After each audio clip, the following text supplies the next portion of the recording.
Hello guys, तो आज मेरे दिन की शुरुआत होती है 4 बजे। 4:26 हो रहे थे तभी मेरी आँख खुली और आज उठने में मुझे लेट हो गया। जैसा कि डेली का रूटीन था कि 3 बजे उठ जाना है, पर रात में लेट सोए थे तो इसलिए आँख भी मेरी लेट खुली है। तो कोई नहीं, तो सुबह उठने के बाद सबसे पहले मॉर्निंग वॉक करती हूँ जिससे हमारा माइंड फ्रेश हो जाए और बॉडी एक्टिव हो जाए। थोड़ी सी एक्सरसाइज पूरे दिन को प्रोडक्टिव बनाती है और बॉडी को एक्टिव रखती है, जिससे हमको फिर से स्लीपी नहीं फील होता और लेजीनेस नहीं आता है और हमारी बॉडी, हमारा हेल्थ भी सही होता है। तो एक्सरसाइज तो करना ही चाहिए। तो मॉर्निंग में मेरा यही रूटीन है, उठने के बाद एक्सरसाइज किया और एक्सरसाइज करने के बाद जब मैं पूरी तरह से एक्टिव हो गई तो अपने पढ़ाई स्टार्ट कर दी हूँ। और आज मैं क्या पढ़ने वाली हूँ, जैसा कि मैं टीजीटी की प्रिपरेशन कर रही हूँ, तो मैं आज क्या पढ़ूँगी। पिछले 2 दिनों में मैंने फर्स्ट चैप्टर और सेकंड चैप्टर क्लास 11th की बायोलॉजी का पढ़ा है, जिसमें फर्स्ट चैप्टर था जीव जगत और दूसरा चैप्टर में था जीवों का वर्गीकरण और तीसरा चैप्टर आज मैं पढ़ने वाली हूँ वनस्पति जगत यानी कि प्लांट किंगडम, जिसमें मैंने क्या पढ़ा अभी मैं पढ़ना स्टार्ट ही कर रही हूँ। और फाइनली मैं अपने स्टडी टेबल पर आ गई हूँ और मॉर्निंग का डेली का रूटीन है मेरा। 90 डेज़ का चैलेंज है कि खुद को एकदम कंसिस्टेंस और डिसिप्लिन में रखना है। अब इसी नियम से हमेशा चलना है। थोड़ा सा 10-5 मिनट, आधा घंटा अगर इधर उधर हो जाता है वो तो मैनेज हो जाएगा, बाकी ये नियम अब हमको हमेशा फॉलो करना है। तो 5 किंगडम क्लासिफिकेशन जो कि दूसरा चैप्टर था, इसमें मैंने क्या पढ़ा कि जो R.H. विटेकर साहब हैं उन्होंने 5 किंगडम क्लासिफिकेशन दिया, जिसमें कि जीवों को 5 भागों में डिवाइड किया गया है, उनको 5 भागों में बांटा गया है। पहला है मोनेरा, प्रोटिस्टा, फंजाई, एनिमिलिया तथा प्लांटी। मोनेरा में तो सभी बैक्टीरिया को रख दिया गया है और फिर प्रोटिस्टा में सभी यूनिसेलुलर ऑर्गेनिज्म को रखा गया है। फंजाई में क्या है, फंजाई में सभी फंगी जो है उनको रखा गया है, जैसे थाइकोमाइस्टीज, स्कोमाइसिटीज, बेसिडियोमाइसिटीज, ड्यूटेरोमाइसिटीज, ये सारे फंगी के अंतर्गत आ जाते हैं। और इसके बाद हमारा प्लांटी है। प्लांटी में सभी प्लांट को कैटेगराइज किया गया है और एनिमल्स में सभी एनिमल्स को कैटेगराइज किया गया है। तो इसके बाद जो चैप्टर आता है प्लांट किंगडम आता है, इसमें हम केवल प्लांट के बारे में पढ़ेंगे कि हमारे प्लांट को कैसे कैटेगराइज किया गया है। और चलिए इसको स्टार्ट करते हैं। और इस चैप्टर में हम क्या पढ़ने वाले हैं कि हमारा जो प्लांट किंगडम है इसमें प्लांट्स को 5 पार्ट में 5 भागों में कैटेगराइज किया गया है, जो कि पहला है हमारा एल्गी यानी कि शैवाल, दूसरा है ब्रायोफाइटा, तीसरा है टेरिडोफाइटा, जिम्नोस्पर्म, एंजियोस्पर्म। इसमें रूट, लीफ और सीड्स, फ्रूट्स, इन सभी के बेसिस पे इसको कैटेगराइज किया गया है। धीरे धीरे सभी चीज़ों को हम पढ़ेंगे और अच्छे से क्लियर करेंगे। आज सावन का फर्स्ट सोमवार था, मैं रेडी हो गई और भगवान का पूजा पाठ करके तैयार हो गई अपने स्कूल के लिए। और फाइनली मैं अपने स्कूल पहुंच गई। मैं एक चैप्टर को एक दिन में कंप्लीट करती हूं और जैसा कि मैंने 3 स्लॉट बनाए हैं अपनी पढ़ाई के। पहला स्लॉट होता है मॉर्निंग में, दूसरा स्लॉट होता है स्कूल से जब घर पहुंचती हूँ तो 2 से 5 तक, और तीसरा स्लॉट होता है 8 से 10।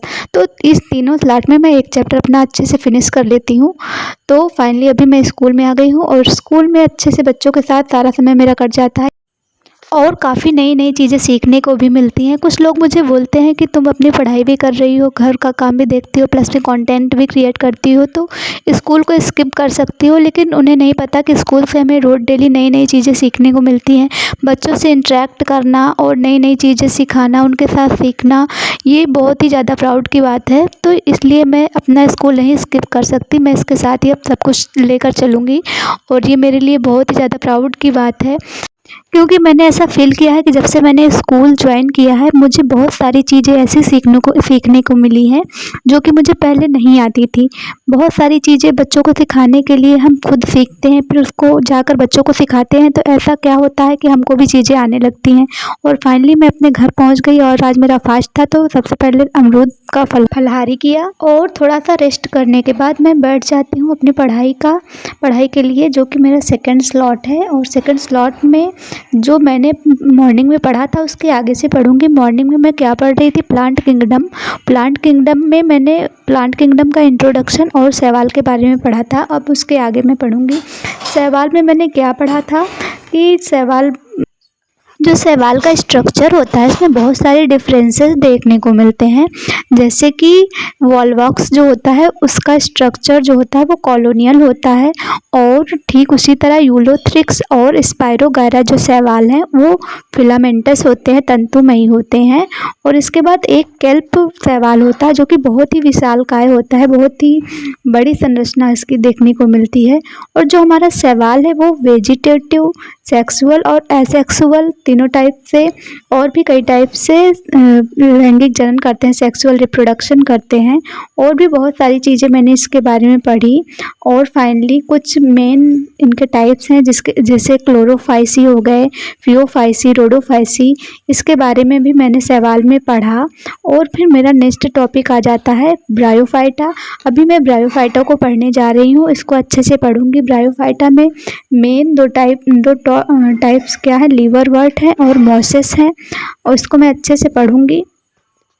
फाइनली टीजीटी की जो वैकेंसीज़ हैं उसका अपडेट धीरे धीरे आ रहा है कि वैकेंसीज बहुत ही ज़्यादा जल्दी आ रही हैं, और चैलेंजेस बहुत ही ज़्यादा टफ होंगे क्योंकि बायोलॉजी की जो सीटें हैं बहुत ही ज़्यादा कम आई हैं। कुल मिला के 632 सीटें हैं। 632 सीट में से 604 तो बॉयज़ के हैं, मतलब मेल के हैं, और केवल 28 सीटें जो हैं वो केवल फीमेल की हैं। तो बहुत ही ज़्यादा टफ चैलेंज है। और मैं सबसे पहले सिलेबस के अकॉर्डिंग पढ़ने के बजाय मैं एनसीईआरटी क्यों कवर कर रही हूँ कि ताकि मेरा बेस जो है वो अच्छे से कवर हो जाए, उसके बाद मैं अपना सिलेबस के अकॉर्डिंग पढ़ूँगी तो उतना ज़्यादा मुझे प्रॉब्लम नहीं होगी। और बहुत ही जल्दी में सब कुछ मुझे ख़त्म करना है क्योंकि देखा जाए तो टाइम बहुत ही ज़्यादा कम है, और इतनी जल्दी में सब कुछ कवर करना, सब कुछ मैनेज करना उतना ज़्यादा पॉसिबल नहीं है, और लेकिन फिर भी सब कुछ करना है। तो अगर डेली एक चैप्टर लेकर भी चल रहे हैं, मेन बात ये नहीं है कि एक दिन में पूरी किताब पढ़ लें, हम एक एक चैप्टर थोड़े थोड़े टॉपिक लेकर चलें ताकि हमारी चीज़ें क्लियर रहें। ऐसा ना हो कि मैंने बस पढ़ लिया है और फिर कोई मतलब नहीं है, कुछ याद ही नहीं है, कुछ माइंड में है ही नहीं। तो हम थोड़ा थोड़ा टॉपिक लेकर चलेंगे ताकि हमारे माइंड में चीज़ें सेट होकर चलें और अच्छे से हम उसको रीड कर सकें। ये हमारा ब्रायोफाइटा है। ब्रायोफाइटा को मैंने रीड किया, जो हमको कन्फ्यूजिंग वर्ड हिंदी में लग रहे थे उसको मैंने इंग्लिश में नोट डाउन किया, और डेली का डेली मेरा यही शेड्यूल है। और इसी के साथ मेरा थर्ड स्लॉट रहेगा 8 से 10।